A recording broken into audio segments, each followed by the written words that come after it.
देखिए, मैंने बहुत सारे लोगों को ये चीज़ कहते हुए सुना है कि भाई मैं ABCD फंड के साथ हूँ, XYZ फंड के साथ हूँ। मतलब किसी भी वो फंड का नाम लेते हैं और कहते हैं कि इस फंड के साथ मैं 3 साल से हूँ या फिर इस फंड में मैं 4 साल 5 साल से इन्वेस्टमेंट कर रहा हूँ, बट मेरा फंड अच्छा परफॉर्म नहीं कर रहा है या फिर इतना अच्छा रिटर्न्स वहाँ से नहीं मिल पा रहे हैं या फिर वो रिटर्न्स नहीं मिल पा रहे हैं जिसकी उम्मीद लेकर मैंने इस फंड में इन्वेस्टमेंट किया था। यहाँ पर मैं कहना चाहूँगा कि यहाँ पर सबसे ज़्यादा गलती आपको किसकी नज़र आती है? क्या आपको लगता है कि फ़ंड मैनेजर की गलती है या फिर फंड हाउस की गलती है या फिर फंड मैनेजमेंट की गलती है? देखिए, मैं कहूँगा उधर की गलती को उधर रहने दीजिए, लेकिन यहाँ पर जो सबसे बड़ी गलती है वो उस इन्वेस्टर की गलती है जो उस फंड के साथ 5 साल से बना हुआ है या 4 साल से बना हुआ है। मेरे कहने का मतलब सीधा सीधा है भाई, मैं इन्वेस्टर पे ब्लेम इसलिए कर रहा हूँ कि आपको किसने कहा था जो फंड आपको बेनिफिट नहीं दे पा रहा है, तो आपको किसने कहा था कि आप 5 साल तक के बने रहिए?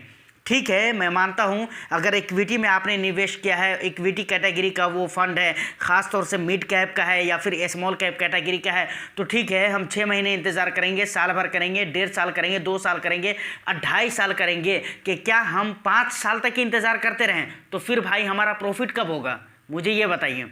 तो सबसे बड़ा प्रॉब्लम और सबसे बड़ी गलती किसकी होती है? इन्वेस्टर्स की होती है।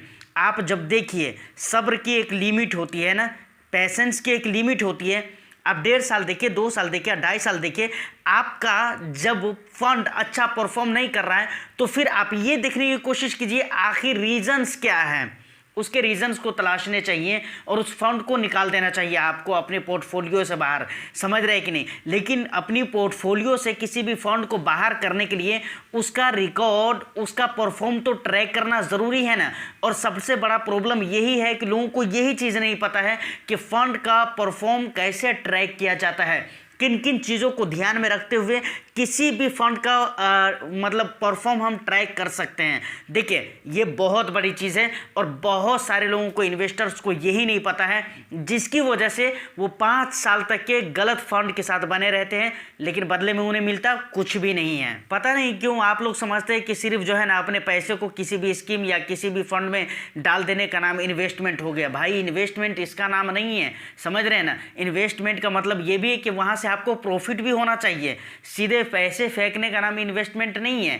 तो मेरे कहने का मतलब है कि आपको ये चीज़ें जाननी चाहिए और आपको पता होना चाहिए। देखिए, आज की वीडियो बहुत इंपॉर्टेंट होने वाली, बहुत इंपॉर्टेंट, और कुछ पॉइंट्स मैं आपको बताने वाला हूं, समझ रहे हैं, जिस पॉइंट्स को फॉलो करने के बाद यकीनन 100% कहता हूं कि आप अपने फंड के परफॉर्म को, उसके परफॉर्म को ट्रैक कर सकते हैं और इजीली ट्रैक कर सकते हैं। आप ये पता लगा सकते हैं कि आखिर कमी किस में है, कमी कहां पे हो रही है, जिसकी वजह से हमारा फंड अच्छा परफॉर्म नहीं कर रहा है। अब हमें क्या डिसीजन लेना चाहिए, तो उस टाइम पे डिसीजन मेकिंग में ये चीज़ें आपको काम आने वाली है। देखिए, कोई भी फंड अच्छा परफॉर्म कर रहा है या नहीं कर रहा है, ये चीज़ आपको पता कैसे चलेगा? मान कर चलिए कि कोई ऐसा फंड है जो बहुत अच्छा रिटर्न्स दे रहा है या डबल डिजिट रिटर्न्स दे रहा है, तो क्या डबल डिजिट रिटर्न्स दे देना क्या वो काफ़ी हो गया उस फंड के लिए? क्या वो फंड अच्छा परफॉर्म कर रहा है? क्या ये चीज़ आप कह सकते हैं कि हाँ, इस फंड का परफॉर्म अच्छा है इसलिए कि ये डबल डिजिट का रिटर्न्स दे रहा है? बिल्कुल नहीं। सिर्फ डबल डिजिट के रिटर्न्स देने पर यह कह देना कि ये फंड सही है, बिल्कुल सही नहीं होगा। अब आप सोचिएगा कि भाई ऐसा मैं क्यों बोल रहा हूँ। देखिए, आगे मैं आपको बताता हूँ। सबसे पहली बात, किसी भी फंड का परफॉर्म ट्रैक करने के लिए आपको कंपेयर करना है। किसके साथ कंपेयर करना है? फंड को कंपेयर करना है उसके बेंचमार्क के साथ। समझ रहे, हर फंड का कुछ ना कुछ और कोई ना कोई बेंचमार्क जरूर होता है। उस बेंचमार्क इंडेक्स के साथ फंड के रिटर्न्स को आपको कंपेयर करके देखना है कि क्या फंड इतना रिटर्न्स दे रहा है या नहीं दे रहा है जितना उसका बेंचमार्क रिटर्न्स दे रहा है। मान लीजिए एक फंड ऐसा है जिसके बेंचमार्क ने 10% का रिटर्न्स दिया है ईयरली, तो 10% से ज़्यादा का रिटर्न्स फंड देना चाहिए। चाहे वो अब ज़्यादा का रिटर्न्स का मतलब 11% भी हो सकता है और 15% भी हो सकता है। मतलब कहने का यह है कि फंड का रिटर्न बेंचमार्क के रिटर्न्स को बीट करना चाहिए। अगर फंड का रिटर्न्स बेंचमार्क के रिटर्न्स को बीट करता है तो इसका मतलब है कि उस फंड का परफॉर्म अच्छा है। और बहुत, एक होता है बीट करना और एक होता है बहुत अच्छे लेवल से बीट करना। फंड का रिटर्न्स अपने बेंचमार्क के रिटर्न्स को अच्छे लेवल से बीट कर पा रहा है, मतलब अच्छे परसेंटेज से अगर बीट कर पा रहा है, इसका सीधा सीधा क्रेडिट जाता है फंड मैनेजर को। इसका मतलब है कि फंड सिलेक्शन का, स्टॉक सिलेक्शन का जो स्किल है ना उस फंड मैनेजर के पास, यकीनन बहुत ही अमेजिंग स्किल है। अब मान लीजिए कि कोई ऐसा फंड है जो अपने बेंचमार्क को बीट कर पा रहा है, तो क्या ये काफ़ी हो जाएगा? मतलब कोई ऐसा फंड है जिसका बेंचमार्क ने 10% का रिटर्न्स दिया और फंड ने 13% का रिटर्न दिया, मतलब 13% का रिटर्न्स दिया, तो क्या ये काफ़ी हो जाएगा? नहीं। अब आपको देखना है कि भाई ठीक है बेंचमार्क से ज़्यादा रिटर्न्स दे रहा है, लेकिन अब हमें सेम कैटेगरी के और दूसरे फंड्स के साथ कंपेयर करके देखना है। मेरे कहने का मतलब क्या है, इसको ज़रा एक एग्जांपल से समझिए।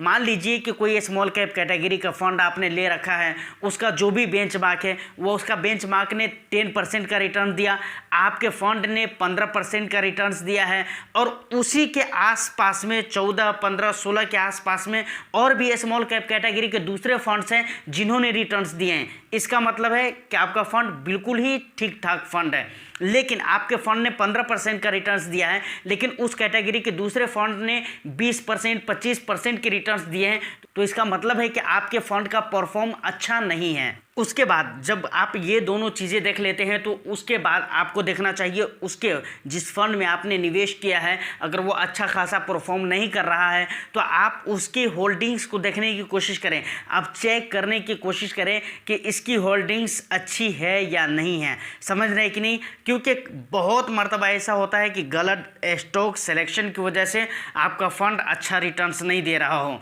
तो स्टॉक उसकी पोर्टफोलियो में अच्छे होने चाहिए और बेस्ट होने चाहिए। समझ रहे कि नहीं? और दूसरी बात, वहां पर एक चीज और भी गौर करने वाली ये होती है कि जो स्टॉक है उस फंड की पोर्टफोलियो में वो आपके रिस्क प्रोफाइल के साथ मैच करता है या नहीं करता है, ये चीज़ भी आपको ध्यान में रखना है। समझ रहे हैं कि नहीं? इसके बाद सबसे लास्ट में जब बात आती है, सब कुछ अगर ठीक ठाक है, उसके रेशियोज़ देखिए। अब लास्ट में क्या देखना है आपको? रेशियोज़ होते हैं, स्टैंडर्ड डिवीज़न होते हैं, शार्प रेशियो होते हैं, बीटा रेशियो होते हैं, अल्फ़ा रेशियो होते हैं, इसके अलावा टर्नओवर रेशियो होते हैं और भी दूसरे रेशियोज़ होते हैं। इन रेशियोज़ को देखने की कोशिश करें, क्योंकि किसी भी फंड को एनालाइज करने में ये ऐसे रेशियोज़ हैं जो बहुत ज़्यादा हेल्प करते हैं आपको। और उसके शॉर्टली एक तरह से देखा जाए तो ये रेशियोज़ होते हैं ना, फंड का पूरा रिकॉर्ड आपको पूरी हिस्ट्री बता देता है। ये रेशियोज़ ऐसे होते हैं, तो ये देखने बहुत ही ज़रूरी है। अब देखिए, ये सारी चीज़ आपको देखने आना चाहिए और इसके लिए आपको जानकारी लेनी होगी, आपको टाइम देना होगा। समझ रहे हैं? और हमारा सबसे बड़ा प्रॉब्लम है कि हम सीखना नहीं चाहते, हम टाइम देना नहीं चाहते हैं। सिर्फ अपने पैसे को किसी स्कीम में, किसी भी फंड में पैसे अपने फेंक देने को हम समझ लेते हैं इन्वेस्टमेंट हो गया मेरा, लेकिन इसका ये मतलब नहीं कि वो आपका इन्वेस्टमेंट हो गया।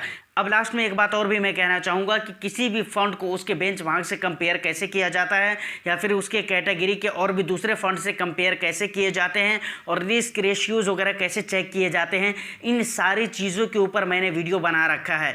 लिंक इस वीडियो के डिस्क्रिप्शन में आपको मिल जाएगा, तो उन वीडियोज़ को ज़रूर आप जाकर देखिए। अगर सब वीडियो आप न देख पाए तो एक वीडियो आप ज़रूर देख लीजिए कि अपनी पोर्टफोलियो खुद से चेक कैसे करें। समझ रहे हैं? यानी ये वाली वीडियो। तो फाइनली आज की इस वीडियो में इतना ही। उम्मीद करता हूँ कि वीडियो आपको अच्छी लगी हो।